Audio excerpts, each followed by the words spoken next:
આપનું સ્વાગત છે। સાવરકુંડલા ખાતે પદ્મશ્રી ઘોષિત સાહિત્યકાર અને શિક્ષક રતિલાલ બોરીસાગરનું પૂજ્ય મોરારી બાપુના વ્રદસ્તે ભવ્ય સન્માન કરાયું। ભારત સરકાર દ્વારા પદ્મશ્રી પુરસ્કારથી નિવૃત્ત શિક્ષક એવા રતિલાલ બોરીસાગરને આપવાની જાહેરાતથી અમરેલી જિલ્લાના સાવરકુંડલામાં હરખની હેલી સાથે ભવ્ય ગૌરવ સન્માન સમારોહ સંત શિરોમણી પૂજ્ય મોરારી બાપુના વ્રદસ્તે કરવામાં આવ્યો હતો। વિશાળ જનમેદની વચ્ચે લોક સાહિત્યકાર માયાભાઈ આહિર, ધારાસભ્ય મહેશ કસવાળા સહિતના સામાજિક અગ્રણીઓની વિશેષ ઉપસ્થિતિ વચ્ચે સાવરકુંડલા ખાતે વિદ્યાગુરુ ફાઉન્ડેશન દ્વારા પોતાના ગુરુ એવા સાવરકુંડલાના શિક્ષણ અને સાહિત્ય ક્ષેત્રે પ્રદાન કરનારા રતિલાલ બોરીસાગરને ભારત સરકારે પદ્મશ્રી પુરસ્કાર એનાયત કરવાના નિર્ણયને સાવરકુંડલા ખાતે વધાવવાની શુભ ઘડી પર પદ્મશ્રી રતિલાલ બોરીસાગરના ભૂતપૂર્વ વિદ્યાર્થીઓ દ્વારા આયોજન કરવામાં આવ્યું હતું। આ તકે વિદ્યાગુરુ સંચાલિત શ્રી લલુભાઈ શેઠ આરોગ્ય મંદિર ખાતે નિઃશુલ્ક હોસ્પિટલના પટાંગણ ખાતે પૂજ્ય મોરારી બાપુના વ્રદસ્તે પદ્મશ્રી રતિલાલ બોરીસાગરને સન્માનિત કરવામાં આવ્યા હતા। પદ્મશ્રી રતિલાલ બોરીસાગરનો ગૌરવ સન્માનનો ગરિમાપૂર્ણ ઉત્સવ સંત શિરોમણી પૂજ્ય મોરારી બાપુની ઉપસ્થિતિ વચ્ચે યોજવામાં આવતા આજથી 15 વર્ષ પહેલા જે શિક્ષક તરીકે સન્માનિત મોરારી બાપુએ કર્યું ને પદ્મશ્રી પુરસ્કાર માટે સન્માનિત કરવાના અવસરને પણ મોરારી બાપુના વ્રદસ્તે સન્માનિત થવાનો અવસર અનેરો રતિલાલ બોરીસાગરને ગણાવી ધન્યતા અનુભવી હતી। સાવરકુંડલા ખાતે ચાલતી લલુભાઈ શેઠ આરોગ્ય મંદિરની નિઃશુલ્ક હોસ્પિટલના પટાંગણમાં આજે અનેરો ઉત્સવ પ્રાપ્ત થયો હતો। ભારત સરકારના પદ્મશ્રી પુરસ્કાર પહેલા જ રતિલાલ બોરીસાગરને સન્માનિત થવાનો અવસર મોરારી બાપુના વ્રદસ્તે કરવામાં આવ્યો હતો। અમારા એ વિદ્યાગુરુ છે, આખી હોસ્પિટલ જે છે નિઃશુલ્ક ચાલે છે 11 વર્ષથી, 24 લાખથી વધારે દર્દીઓ લાભ લે છે। એ એમના કારણે છે। અમે એના શિષ્યો હતા, વતન માટે કંઈક કરવાની એમણે અમને પ્રેરણા આપી, મોરારી બાપુના આશીર્વાદ મળ્યા અને આટલી મોટી સંસ્થા 11 વર્ષથી ચાલે છે। બધો શ્રેય સાહેબને જાય છે। અમે એને સાહેબ કહીએ છીએ પ્રેમથી। તમારા ગુરુ તરીકે એને પદ્મશ્રી મળ્યો, કેવી ખુશી? બહુ આનંદ, ખૂબ આનંદ થયો છે। આનાથી વધારે આનંદ વ્યક્ત કરવાના શબ્દો નથી, એટલો આનંદ થયો છે। અમારા ગુરુને આટલું મોટું સન્માન દેશભરમાં એમને માટે કેટલો રિસ્પેક્ટ મળે છે, માન મળે છે અને આનંદથી અભિનંદન મળે છે, એ જોઈને અમને બી ખૂબ ખૂબ આનંદ થાય છે। આજે મોરારી બાપુના વ્રત આજે મોરારી બાપુના વ્રત હસ્તે એમનું સન્માન કરવામાં આવ્યું અને લગભગ 400 થી 500 માણસ હાજર હતા। અને બાપુ તો એમને માટે બાપુને બી ખૂબ પ્રેમ છે અને બાપુ જે અમારી સાથે જોડાયેલા છે એનું કારણ બી સાહેબ છે। સાહેબનું પહેલી વાર અમે સન્માન કર્યું આજથી 15 વર્ષ પહેલા, પછી દર વર્ષે બાપુ પર્વમાં આવે છે અને એ બંનેને આશીર્વાદથી, પ્રેરણાથી અમારી આ સંસ્થા મોટી ચાલે છે।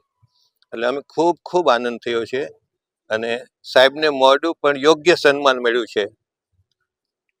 મારો પ્રતિભાવ તો એવો છે કે કોઈ પણ સર્જક હોય, કોઈ પણ ક્ષેત્રમાં હોય, એની સર્જકતાનો એક સ્વીકાર થાય, રાષ્ટ્રીય કક્ષાએ સ્વીકાર થાય એટલે એનો આનંદ થાય જ, અને એ આનંદ મને થયો છે।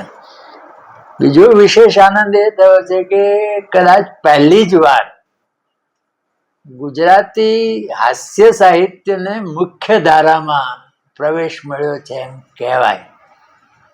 અત્યાર સુધી હજી સામાન્ય શું ચાલે છે કે આપણે ત્યાં હાસ્ય સાહિત્ય, બાળ સાહિત્ય, લોક સાહિત્ય એ બધું હાસ્યામાં ચાલે છે, પણ આ એક પદ્મશ્રીના સન્માનથી હાસ્યનો મુખ્ય ધારામાં સમાવેશ થયો એનો વિશેષ આનંદ છે। પૂજ્ય મોરારી બાપુના વ્રત હસ્તે તમારું સન્માન રાખ્યું છે।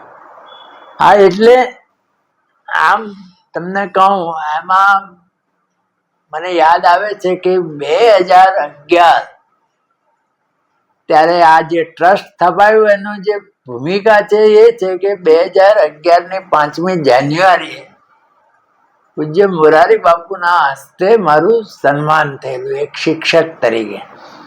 આ જે ફાઉન્ડેશનના જે પ્રમુખ છે, બીજા ટ્રસ્ટીઓ છે, બધા મારા વિદ્યાર્થીઓ છે અને એ વિદ્યાર્થીઓએ સાવરકુંડલા છોડ્યા પછી 36 વર્ષ પછી મારું સન્માન કરવાનો વિચાર કર્યો। તો મને પૂછ્યું કે કોના હાથે સન્માન થાય તો તમને ગમે એમ, એટલે મેં કહ્યું કે બાપુ જો હા પાડે તો મને વિશેષ ગમશે, અને બાપુએ હા પાડી અને 5મી જાન્યુઆરી 2011ના રોજ, એટલે આજથી 15 વર્ષ પહેલા, આમ એવું કોઈ સન્માન સામાન્ય રીતે એ સમયમાં જે લોકો હાજર હતા એ કહે છે કે આવું કંઈ સન્માન જોયું નથી, એક શિક્ષકનું આવું સન્માન જોયું નથી। ત્યારથી પછી એ ટ્રસ્ટ થયું. પહેલા ટ્રસ્ટ મારા નામનું જ થયું, પછી મારી વિનંતીના આગ્રહથી મારું નામ એમાંથી કમી કરવામાં આવ્યું અને વિદ્યાગુરુ ફાઉન્ડેશન એવું નામ થયું.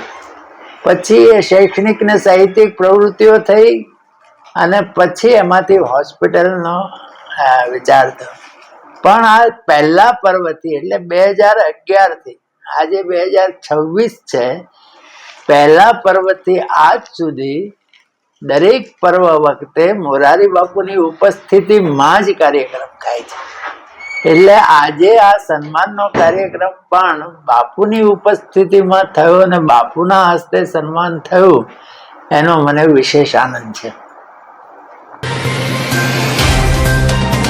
तो व्हाट्सएप, ट्विटर, फेसबुक, इंस्टा जहाँ भी आपका अकाउंट है, इसे शेयर बटन के द्वारा वहाँ पर शेयर करें